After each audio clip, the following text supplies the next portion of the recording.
दीत्रे ज्वाला परिवृताय सर्वारिष्टविनाशाय सर्वसम्पत्कराय सर्वदिक्शोभनकराय सहस्रज्वालाय परमात्मने परब्रह्मणे परञ्ज्योतिषे हुं फट् स्वाहा।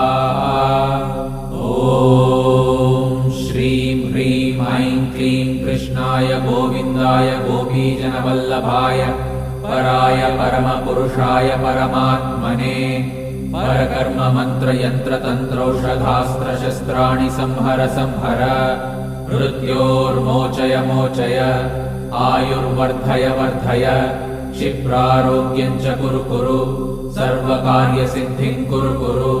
ॐ नमो भगवते महासुदर्शनाय दीत्रे ज्वाला परिवृताय सर्वारिष्टविनाशाय सर्वसम्पत्कराय सर्वदिक्शोभनकराय सहस्रज्वालाय परम